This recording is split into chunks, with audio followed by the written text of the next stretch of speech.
this. You're going to start your Monday with a fast, easy, amazing recipe made by Chef Randy Feltis.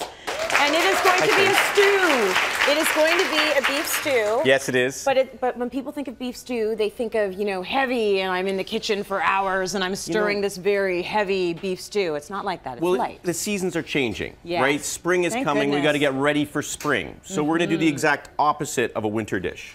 Right. We're not going to use an expensive cut and braise it in red wine for a long period of time. We're going to buy a really expensive, or not a cheap cut, inexpensive cut and braise in red wine for a long time. We're going to use a very expensive cut. Ooh. And we're going to cook it in white wine really quickly, chicken stock, spring vegetables, and away we go. So nice and light, because at some point you're going to want to be in Speedos. A little Speedo. Yes. Right? That's what I just can't wait. I'm counting down the days on the calendar. I can't wait either. That's good to hear. And so you obviously haven't seen need me in a Speedo. But could you actually send a picture in of that? Sure. Yeah, absolutely. So let's start our beef stew with our expensive cut of meat. So what we have here is a Chateaubriand. Beef tenderloin, everybody. Okay. Which is the only muscle on the inside of the skeleton which makes it extremely tender and extremely lean. So we have to be very careful not to overcook it. So that's why we're doing a 12-minute beef stew. Okay. All right? Nice and quick and easy. Nice and quick and easy. So a quick little dice on it.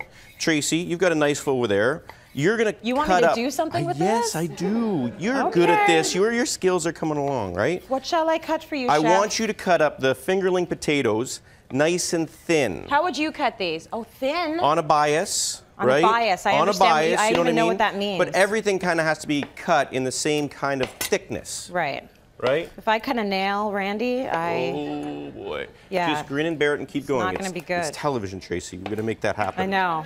It's supposed to be better about faking things, right? Just tuck those Everything's nails going in. perfectly. Everything How is. are Look at these? your potatoes look fantastic. Not bad, right? Okay. No, those look great.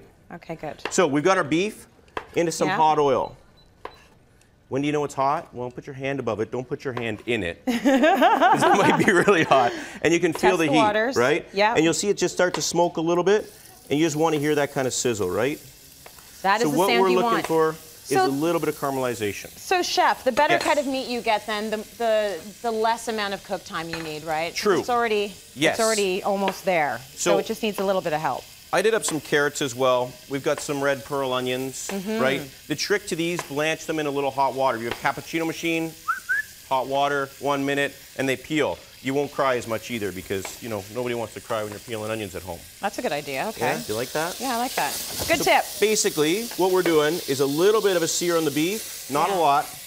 Move it around a bit, little salt and pepper.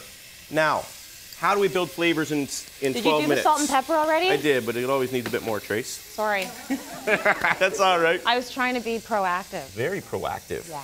You got your potatoes ready? I've got my carrots ready. Yes. Here's what we're gonna do. Here's the trick, everybody.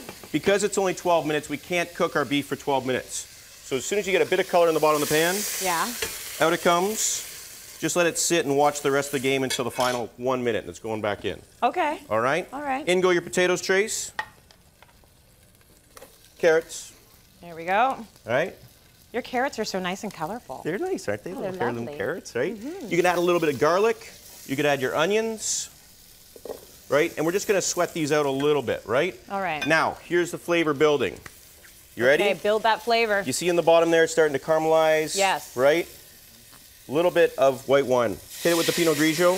Very nice. The secret's going to be, the wine's gonna come down. If you don't cook the wine down before you add the next stage, the chicken stock, it's gonna kind of taste boozy and kind of raw. But if you bring it down by at least half, all the complexity of that wine is gonna get a little bit more mature, one would say. Okay. Right? So bring it down. Bring it down. As much as you can. Yeah. We're still within the 12 minutes. And at the same time, a little bit of lime juice. So we're gonna add a little bit of acidity because we need some body. Right. Right?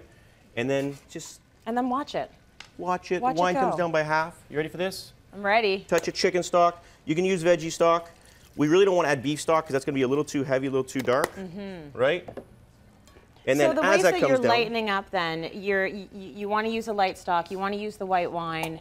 All of these things are the things that are going to make it just a lighter recipe, right? basically what we're doing is we're using the exact opposite of what we would do for a winter dish. Got it. Now let's say you harvest some peas last summer from your garden. Yeah. In they go. And of course, because we all harvest peas from last summer. peas. Well, to be honest with you, I so don't. Just take my those dad out does. And use those. That I you don't, harvested but my last dad year. does, and I just go up and I steal stuff from his freezer.